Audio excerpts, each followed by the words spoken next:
Hello, c'est Lauriane du Marathon des Langues. Bienvenue dans cette vidéo dans laquelle on va parler des langues faciles.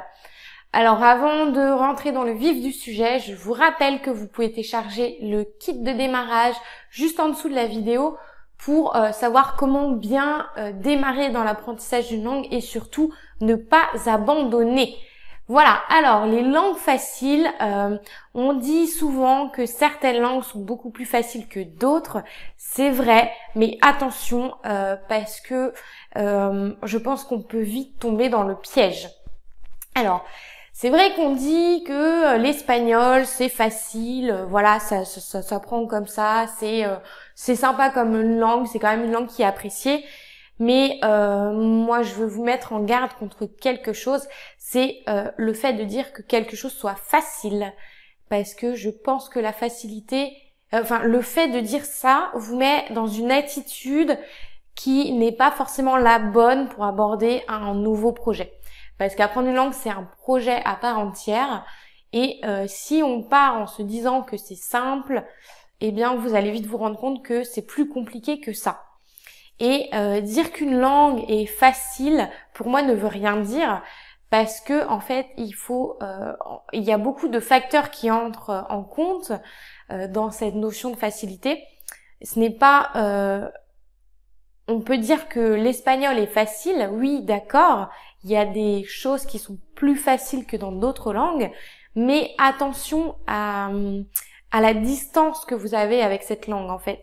Parce que pour nous, en tant que francophones, si vous avez été baigné si vous avez toujours été baigné dans cette culture francophone et que vous ne connaissez pas d'autres langues, oui, l'espagnol sera certainement plus facile à aborder qu'une langue comme le japonais par exemple.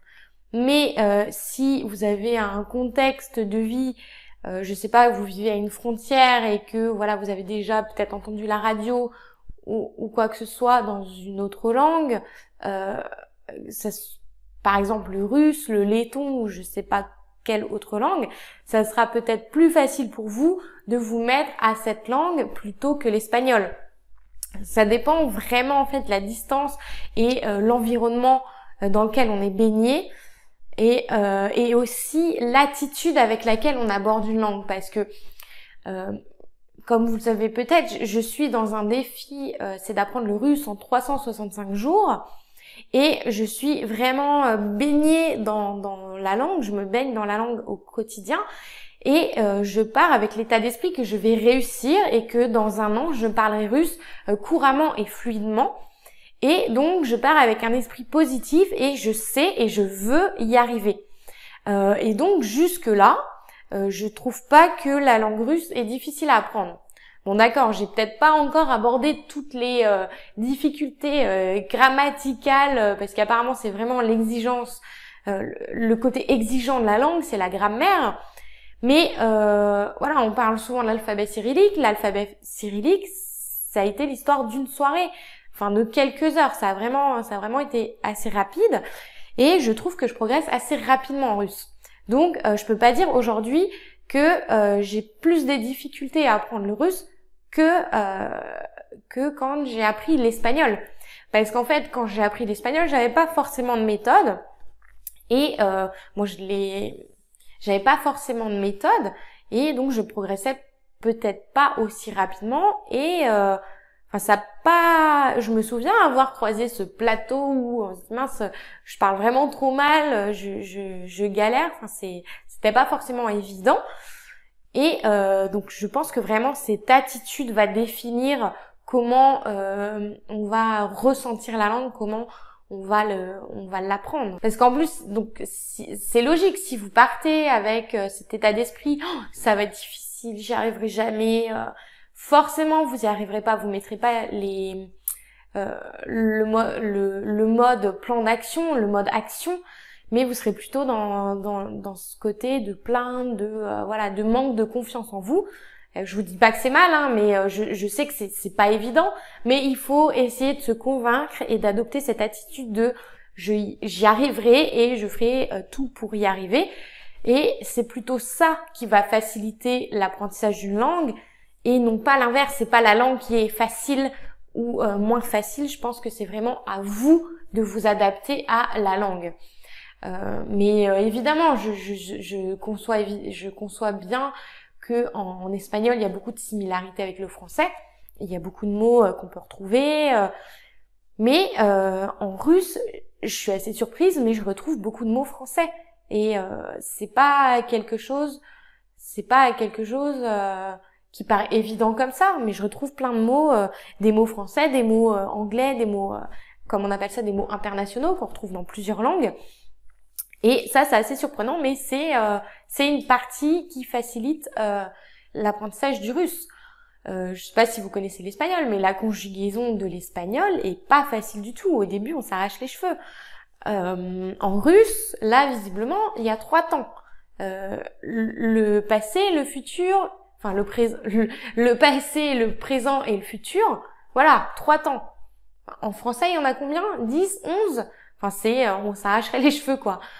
Mais après, il y a d'autres difficultés. Je pense qu'il y a plutôt un équilibre dans chaque langue. Il y a des langues dans lesquelles il y a des facilités, des choses qui sont plus simples, et dans d'autres langues, des choses qui sont plus compliquées. Par exemple, vous avez des langues qui vont se prononcer comme c'est écrit. Le pain, par exemple, le mot pain en français, on dit pain. Alors pourquoi? C'est le son 1. Il y a A-I-N. Si vous le dites en espagnol, ça va être pain. Ben, c'est logique. Vous le voyez écrit, vous le prononcez de cette manière. Enfin, c'est logique. Non, il n'y a pas de logique dans la structure d'une langue, mais c'est des choses qui sont plus faciles, par exemple, dans telle langue.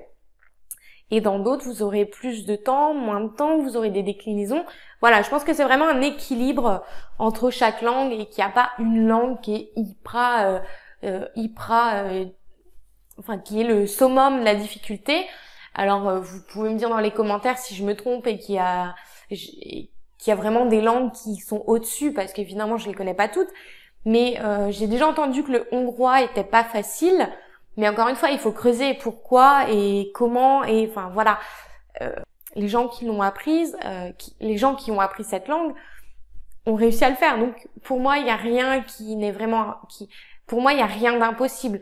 Il faut avant de se lancer dans la langue, il faut savoir ce qui fait que cette langue est comme elle est. Comme ça, vous n'êtes pas surpris en fait. Je sais que là, je me lance dans le russe. J'ai entendu que les déclinaisons était difficile à apprendre, et du coup je me suis renseignée sur le sujet, comment faire pour apprendre les déclinaisons, et j'ai eu des conseils me disant que de ne pas apprendre les tableaux, le gros tableau qui donne vraiment pas envie de le lire avec toutes les déclinaisons, mais plutôt d'apprendre les déclinaisons en contexte.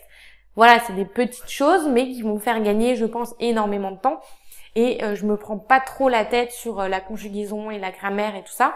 J'essaie plutôt d'apprendre plus de vocabulaire. J'essaie de repérer les mots, comment ils sont conjugués. Je connais la base de la conjugaison. Je sais que première personne, ça sera un ou un liu. Deuxième personne, ça sera yesh.